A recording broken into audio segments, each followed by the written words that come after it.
আসসালামু আলাইকুম বন্ধুরা, আপনারা জেনে খুশি হবেন এটা হচ্ছে ঢাকার ঐতিহ্যবাহী দোলেশ্বর জামে মসজিদ।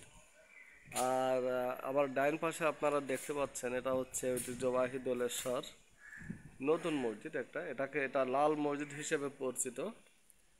এটা অত্যন্ত মনোমুগ্ধকর এবং আকর্ষণীয় একটি মসজিদ, যেখানে প্রতিদিন হাজার হাজার মানুষ জামাতের সাথে সালাত আদায় করে। এবং আমার বাম পাশে যে মসজিদটা আপনারা দেখতে পাচ্ছেন খুবই ছোট, এটা হচ্ছে ঐতিহ্যবাহী দোলেশ্বর লাল মসজিদ, পুরাতন মসজিদ। এটা এখন যদিও সালাত আদায় করা হয় না, কিন্তু এটাকে এলাকাবাসী খুবই যত্নের সঙ্গে, খুবই আদরের সঙ্গে মসজিদটাকে সংরক্ষণ করেছেন।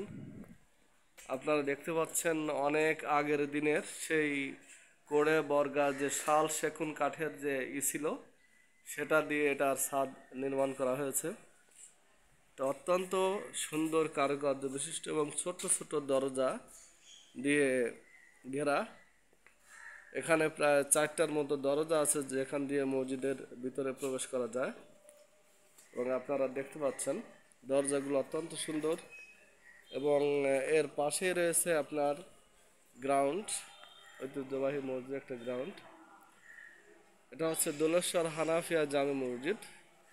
এখানে ইংলিশে বাংলায় দোলেশ্বর হানাফিয়া জামে মসজিদের বিষয়ে অনেক কিছু লেখা আছে, আপনারা দেখতে পাচ্ছেন। অত্যন্ত সুন্দর একটা মসজিদ।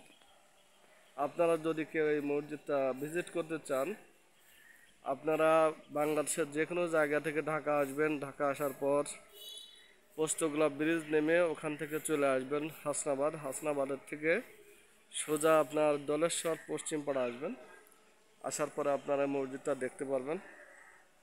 আমরা আসছি আসলে অনেক সকালবেলায়, এখনো কোনো পর্যটক আসে নাই। দেখতে পাচ্ছেন একজন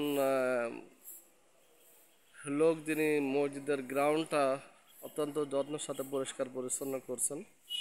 খুবই সুন্দর একটা মসজিদ। এতক্ষণ আমার সাথে থাকার জন্য ধন্যবাদ। যদি আপনারা আরও এরকম ঐতিহ্যবাহী স্থাপনা দেখতে চান, আমার চ্যানেলটি সাবস্ক্রাইব করুন এবং শেয়ার করে বন্ধুদেরকে দেখার সুযোগ করে দিন। সবাইকে ধন্যবাদ। আসসালামু আলাইকুম।